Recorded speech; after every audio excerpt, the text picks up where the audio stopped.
Hola, ¿qué tal a todos? Bienvenidos a un nuevo video del Baúl del Médico Blasto. Yo soy Mario González y en esta ocasión hablaremos de parálisis de Bell. Empecemos entonces con la introducción. Miren, este galán de la derecha, él es Sir Charles Bell, que nace en Edimburgo en 1774. Era escocés, anatomista, fisiólogo, cirujano y describe el trayecto del nervio facial o del nervio craneal número 7. Entonces él describe también su parálisis, llamada conocida desde entonces como parálisis de Bell, que se define como una afectación periférica del séptimo nervio craneal o nervio facial. Se considera parálisis de Bell siempre y cuando la causa de la afectación periférica del nervio facial sea desconocida o idiopática. En este contexto, 2/3 de las parálisis faciales periféricas van a ser idiopáticas, es decir, que un 66% de parálisis van a ser una parálisis de Bell. El otro porcentaje se describe tal cuál es la parálisis o cuál es la causa de la parálisis.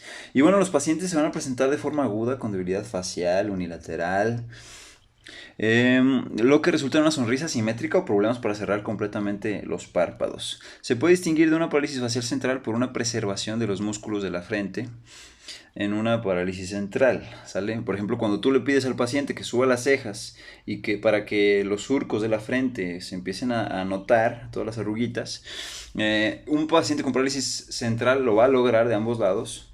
El paciente con parálisis de Bell solamente lo va a lograr del lado afectado, porque no va a poder cerrar bien su ojito, mientras que del otro lado no va a poder subir su ceja. Entonces, la mayor incidencia va de los 15 a los 45 años de edad. Casi siempre se presentan estos pacientes. Pero la incidencia tal cual va a ser de 20 a 30 personas por cada 100.000 habitantes. Es lo que algunas series describen. En Italia una serie se va a 53.3 pacientes por cada 100.000 habitantes. Y hay series extremas que han reportado un rango muy alto de un 8 a 240 personas por cada 100.000 habitantes. Bueno, ahora vamos a recordar un poquito de la anatomía del par facial o nervio facial número 7. Recordemos su origen. O sea, el nervio facial sale de la protuberancia del ángulo cerebelo-pontino, que se encuentra cerca de varios nervios craneales como el quinto, sexto y el octavo. Aquí tenemos el origen en el ángulo cerebelo-pontino, en el puente. Vean su trayecto, aquí se cruza con el núcleo del sexto par, el núcleo del abducens o del motor ocular externo. También aquí se encuentra el núcleo salivatorio. Recordemos que el nervio facial es un nervio mixto. Eso quiere decir que es tanto sensitivo como motor. Recuerden que irriga los 2/3 posteriores de la lengua. Recordemos que tiene algunas implicaciones ahí en las lágrimas y en la salivación. Y bueno, que permite también el movimiento. Entonces, dependiendo de dónde se encuentre la afectación, si llega por acá, por el ganglio geniculado, va a ser las manifestaciones que podemos nosotros describir, ¿sale? Por ejemplo, si hay un daño en la rama coclear, aquí, del octavo par, pues vamos a tener hipoacusia y tinnitus. Esto sobre todo en un contexto de un síndrome de Ramsay-Hunt, donde hay una reactivación del virus de varicela zoster o el herpes virus tipo 3. Y pues tienen esta afectación donde puede llevarse a otros pares craneales como el séptimo, el octavo, el noveno, el 5 y el sexto. Y si está afectada la rama vestibular, pues van a tener los pacientes vértigo, náusea y vómito. Vale, entonces ahorita vamos a hablar un poquito más de todo este show clínico. La sintomatología es una debilidad facial generalmente unilateral, una pérdida unilateral de la sensación del gusto en algunos casos, una hiperacusia que va a haber una mayor sensibilidad al sonido. La cara se siente rígida o tirada hacia un lado. Ahora, estas perlas clínicas hay que tenerlas muy en cuenta. Aquí vemos una paciente con una parálisis de Bell, donde no puede cerrar completamente su ojo izquierdo. Y vamos a ver que el paciente es incapaz de levantar la ceja bueno, aquí va a ser contralateral, ahí está un error. A la lesión para arrugar la frente hay una afectación en el cierre ocular en el lado ipsilateral de la lesión. Esto es correcto, esto quiere decir que probablemente la lesión periférica se encuentra del lado izquierdo en esta paciente. Hay una hiperacusia debido a la afectación nerviosa periférica del músculo estapedio, eso es lo que explica pues la hiperacusia. Y el sentido del gusto puede disminuir en el lado ipsilateral, puede. Ahora, los diagnósticos diferenciales, aquí les dejo con uno de mis tweets que se están asociando a la parálisis de Bell son los siguientes. Se han encontrado varias asociaciones, sobre todo en un reporte de casos solamente se encontró que el linezolid, antibiótico estaba asociado con la parálisis de Bell. La diabetes mellitus, hay casos reporte que dicen que está en un 5 a 10% de pacientes con parálisis de Bell, otras series dicen que solamente en el 3% de los casos. La hipertensión, eso sí, está muy implicado, sobre todo cuando hablamos de eclampsia, o por ejemplo las pacientes embarazadas que se encuentran en su tercer trimestre tienen 3 veces más riesgo de desarrollar parálisis de Bell. Es fácil recordarlo, 3 y 3, ¿sale? Una infección por VIH, no sé si vieron las historias de mi Instagram, un paciente con VIH que también tenía parálisis de Bell, aparte también tiene sífilis asociada, y bueno, ya pronto les platicaré el desenlace de este caso. En realidad no fue tan bonito como esperaba, pero ya el lunes les platico. Bueno, la enfermedad de Lyme, recuerden que hay un síndrome asociado a la enfermedad de Lyme que se llama síndrome de Vanguard, que es cuando la enfermedad de Lyme también ya afecta pares craneales, entonces por eso tienen parálisis facial los pacientes. Síndrome de Ramsay-Hunt, que ya les platico un poquito, la sarcoidosis, sobre todo en un síndrome que vamos a ver más adelante. Síndrome de Sjögren también, una afectación ahí de las glándulas salivales y las glándulas lagrimales están secos. Los pacientes asociados a anticuerpos anti-ROY y anti-LA, sobre todo. Hay algunos tumores, como el tumor de la región parótida, que también te lo pueden explicar. Aquí un paréntesis, 5% de los casos de parálisis de Bell se asocian a tumores, a malignidad. La amiloidosis también, la otitis media, de hecho aquí destacar que se aisló en algunos casos Mycoplasma pneumoniae también como agente causal asociado a la parálisis de Bell, y el síndrome de Guillain-Barré.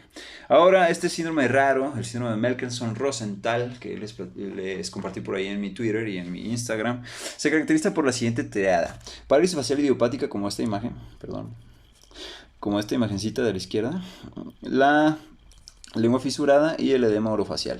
Hay forma monosintomática, que es la más común, que se conoce como queilitis granulomatosa de Meissner y cursa con edema labial. Difícil de creer. Ok, ahora el síndrome de Ramsay-Hunt, como les había comentado, una reactivación del virus de varicela zoster, sobre todo en el ganglio geniculado, originando lesiones vesiculares y radiculoneuropatía, como en el caso de este paciente. Sobre todo hay que buscar vesículas ópticas cercanas ahí al pabellón auricular y en la cara, y sobre todo hay que sospecharlo en pacientes mayores o inmunocomprometidos con VIH o diabetes. Fue descrito por primera vez por James Ramsay-Hunt en 1907. Lo introdujo el término de herpes zóster óptico y vio que de 4.5 a 8.9% de los pacientes con parálisis facial periférica se relacionaban con el virus del herpes zóster óptico. Un paciente que tuvo varicela en su infancia pues tiene un 20% de probabilidades de desarrollar herpes zóster posteriormente, y solamente 1 de cada 1000 casos van a cursar con un síndrome de Ramsay-Hunt. Esta es la segunda causa más común de parálisis facial periférica no traumática. Recordemos que la primera es por el virus del herpes simple tipo 1, que ahí está implicada una inflamación de la trompita de falopio ahí a nivel pues óptico, y por eso su afectación periférica del nervio facial. Los síntomas que pueden estar asociados son tinnitus, hipoacusia, náusea, vómito y vértigo. Pueden estar más pares afectados, como ya lo había mencionado: 7, el octavo, el noveno, el quinto y el sexto. Y la neuralgia postherpética es la complicación más frecuente, eso sí lo tenemos que tener muy en cuenta, sastres. Ahora, este síndrome es el que les comentaba, el síndrome de Erfurt. Erfurt solo o Erfurt Waldenström. Recuerden la macroglobulinemia de Waldenström, pues también este compita estuvo aquí echándole ganas al describir este síndrome con una neurosarcoidosis. También presentan parotiditis, uveitis, fiebre y una parálisis facial. Esto se quedó en un artículo muy bonito de solamente una página de New England Journal en el 2013. Ahora vamos a ver las diferencias de una parálisis facial central y de una parálisis facial periférica. ¿Cuál creen de estas imágenes que sea una parálisis facial central? Nosotros ya habíamos comentado que las cejas no iban a estar afectadas, o los surcos de la frente no se iban a ver afectados en una parálisis facial central, que es como se ve en este hombre. Entonces tú le dices, muéstrame tus dientes, y la respuesta va a ser esta, pero las cejas no van a estar afectadas del todo. En cambio, esta señorita del panel B, tú le dices, muéstrame tus dientes, lo logra a medias, pero fíjense que no tiene surcos en la frente del lado derecho. Y en el lado izquierdo sí tiene una arrugas en su frente, pero no puede cerrar completamente su ojo. Si tú le dices a este señor, cierra tus ojos, sin problema lo logra, porque la afectación es central. Y ahora, en este caso, el paciente, aparte de la parálisis facial, tiene espasmos. Y cuando encontramos espasmos en un paciente y una parálisis que ya lleva tiempo, sospechamos de una malignidad. Entonces es obligado ahí a hacer una tomografía o una resonancia magnética, que no es como de elección hacer una resonancia magnética en todas las parálisis faciales que te encuentres, pero si la haces vas a encontrar, si es una parálisis de Bell, en un 92% de los casos una hiperintensidad de segmentos laberínticos del núcleo facial y del ganglio geniculado. ¿Sale? Eso para que lo tengamos en cuenta. Ahora, en esta paciente que tiene una parálisis facial central como vemos, porque fíjense en la tomografía computarizada revela que en el hemisferio izquierdo tiene un infarto que involucra estructuras corticales y subcorticales. Entonces, vamos a ver que esta paciente, cuando tú le dices, muéstrame tus dientes, la respuesta voluntaria está como abolida, no puede del todo. O sea, voluntaria porque es una acción que ella tiene que realizar porque tú se lo estás pidiendo. Pero tú cuando le dices, ¿qué harías si te encontraras un caballo en la bañera? O sea, eso hace que la paciente sonría de una manera espontánea, como con mímica. Bien le puedes decir eso, o bien le puedes contar un chascarrillo o algo que le haga reír, ¿sale? Pero si aquí se genera una respuesta eh, que es espontánea y lo logra bien, tienes que buscarle algo en una tomografía y lo más seguro es que las estructuras corticales y subcorticales son las que van a estar implicadas. Ahora ven esta imagen, aquí es diferente, tú le dices muéstrame tus dientes y lo logra, ¿no? Pero al momento de que tú le dices que qué harías si encuentras un caballo en tu bañera, la respuesta no va a ser del todo, la respuesta espontánea se ve afectada. Entonces, cuando la respuesta espontánea se ve afectada, pero la voluntaria no tanto, o no, quiere decir que el infarto de la paciente se va a encontrar profundo. Y aquí lo vemos en el hemisferio derecho, la paciente en esta resonancia se revela un infarto hemisférico derecho profundo. Sastres, vientos. Ahora, aquí en este cuadrito les dejo el cómo ustedes pueden hacer el diagnóstico de una parálisis periférica o central y dependiendo del sitio del daño, ¿no? Ahora, fíjense, algunas características. Una debilidad alta del área facial.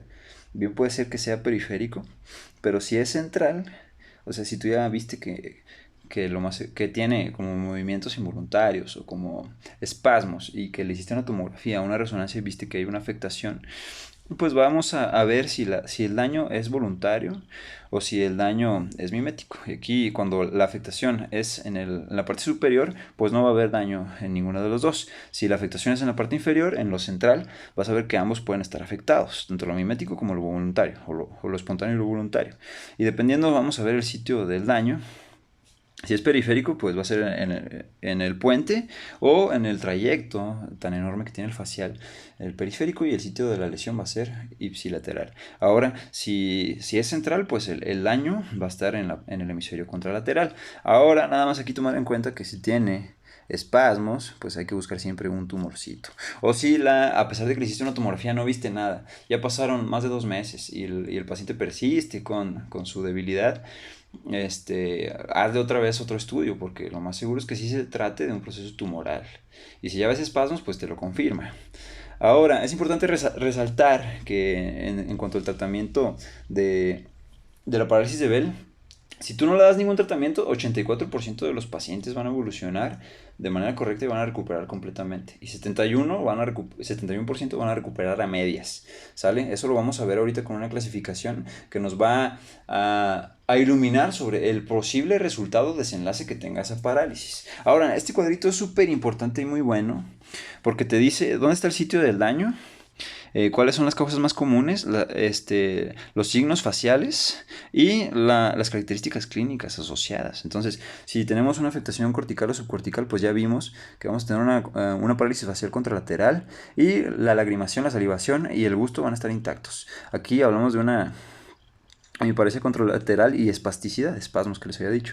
Y lo más seguro es que va a haber un infarto cortical o subcortical como el que habíamos visto en imágenes pasadas. Si está afectado el puente, va a haber una parálisis facial ipsilateral la lagrimación, la salivación y el gusto van a estar intactos.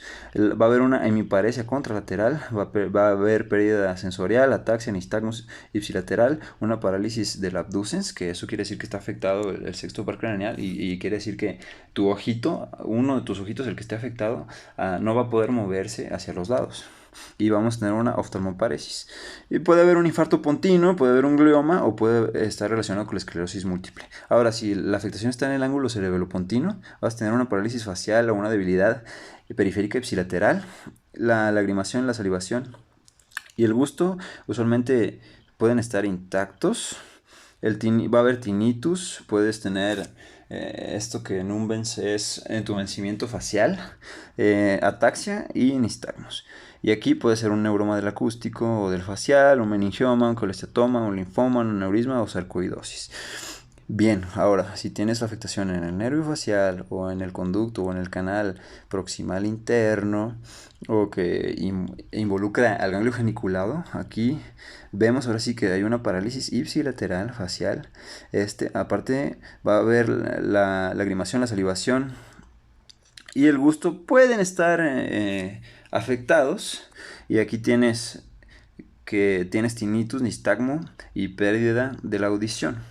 Entonces fíjense, casi siempre la salivación, la lagrimación y todo está preservado cuando se trata de una afectación o de una parálisis central.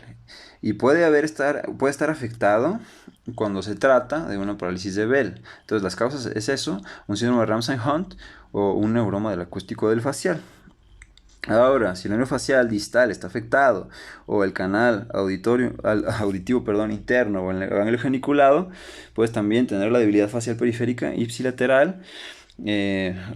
Aquí, en este caso, las lágrimas van a estar intactas, pero la salivación y el gusto van a estar afectados. Tienes tinnitus, nistagmo y pérdida de la audición igual. Y bueno, ahora las causas son igual parálisis de Bell, una fractura temporal del hueso temporal, un colestatoma o glomus o un tumor glomus, o también una infección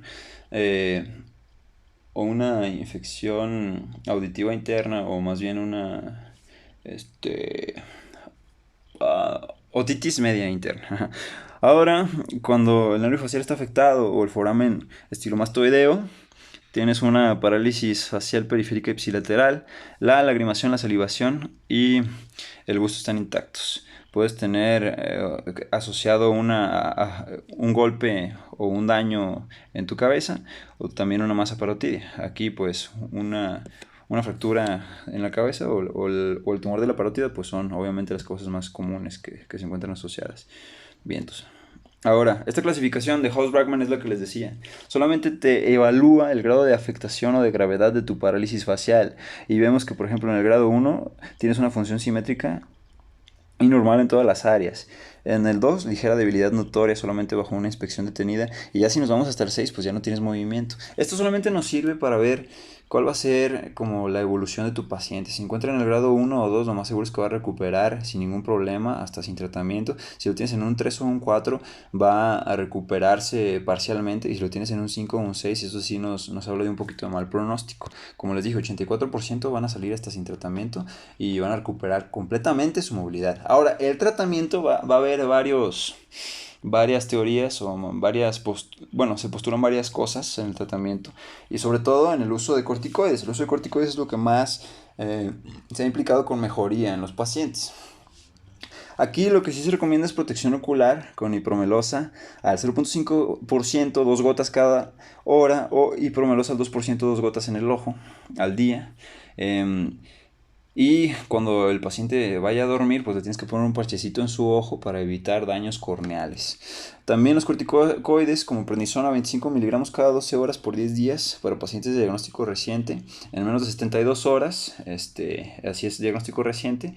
Y cuando no es con menos de 72 horas hay otros regímenes de corticoides. Ahorita vamos a ver, esto nos lo dice Dynamed en en este artículo de Neurology en 2012, pero la Asociación Mexicana de Otorrinolaringología y Maxilofacial nos propone un algoritmo muy interesante que ahorita vamos a revisar.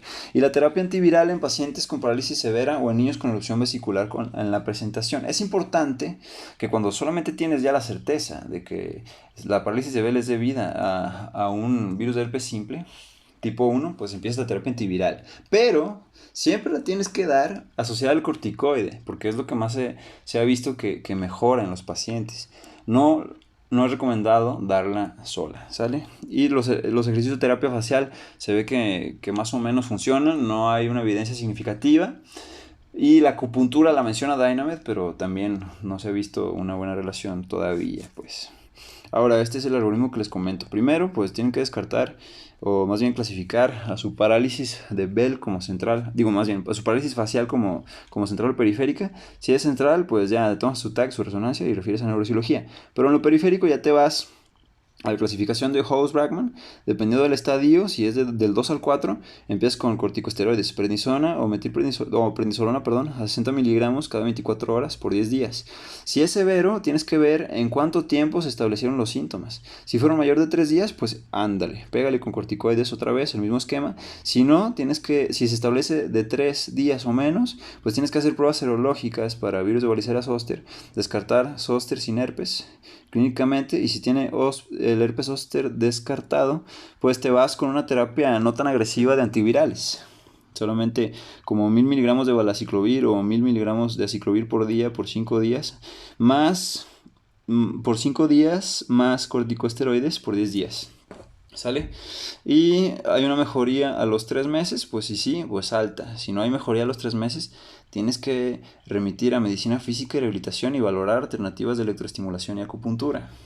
Ahora, si es positivo para virus de varicela zoster o hay sospecha de herpes zóster, te vas con una terapia más agresiva de antivirales. 3000 miligramos de valaciclovir o 4000 miligramos de ciclovir por día durante 7 días, más corticoides por 10 días. Y lo mismo acá, si no hay mejoría, pues te vas a referir a rehabilitación física o acupuntura. Y también, si sigue sin remitir y empieza con espasmos, buscarle algún proceso tumoral que pueda estar oculto. Y si hay mejoría a los 3 meses, pues alta, fuego. ¿Sale? Les digo, este algoritmo no es tan actual, es del 2011, pero de cualquier manera lo considero muy importante. Bien, muchísimas gracias por todo. Yo soy Mario. Ahí les dejo mis redes sociales, cómo me encuentran en Twitter, como el Medicolasto, ahí subo cosas diarias de medicina, y pues el baúl del Medicolasto en todos los demás lados. Espero que les haya servido. Muchísimas gracias, hasta pronto, amigos.